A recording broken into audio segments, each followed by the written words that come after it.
Everyone, in today's video, we're going to be talking about stress during pregnancy and the impact that stress has on fetal and child health.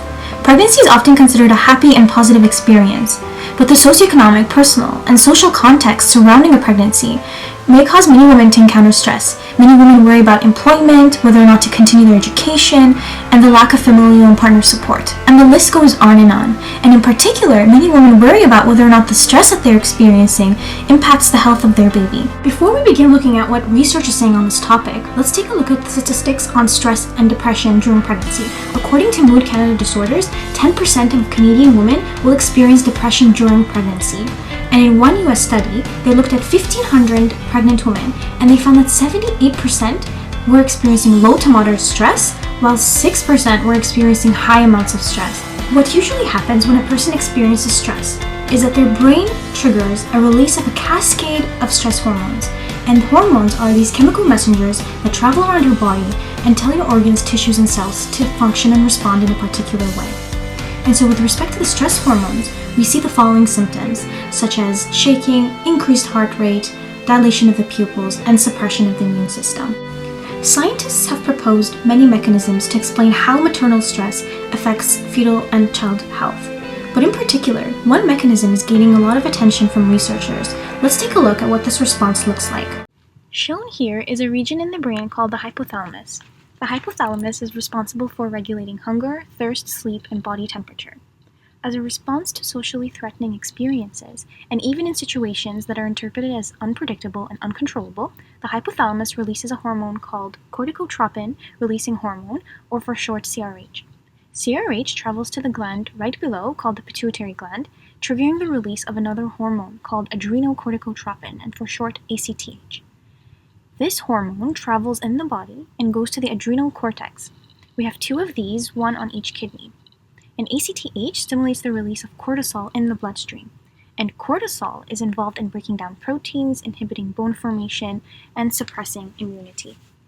In a healthy pregnancy, the body prepares both the mother and the fetus for the stressful experience of birth by increasing the levels of cortisol in the blood.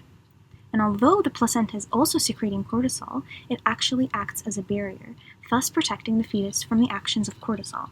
However, when the levels of cortisol become excessive, as in the case with prolonged stress, cortisol crosses the placenta. What happens next?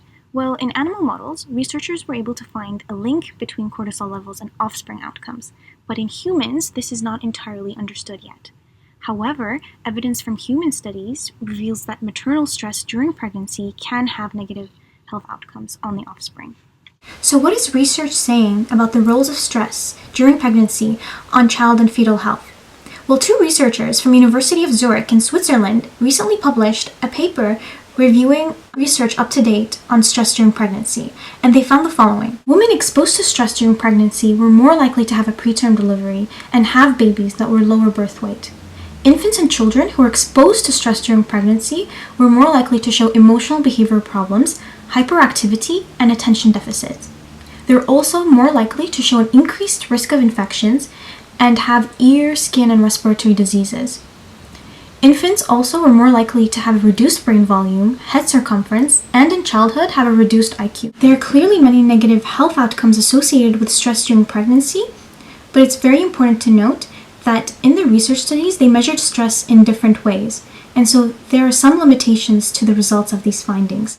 But there is good news. Not all women who encounter stress during pregnancy will have babies that show these adverse health outcomes.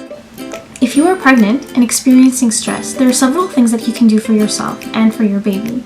The first thing you can do is visit a doctor and tell him or her all about your symptoms. The second thing you can do is talk to a trusted friend, partner, or a family member.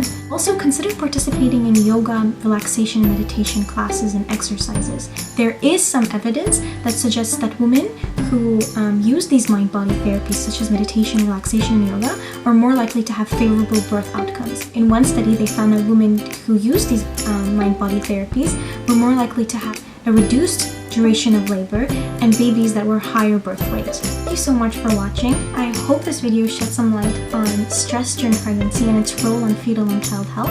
If you enjoyed this video, feel free to like, share, comment, and subscribe to our YouTube channel, Demystifying Medicine.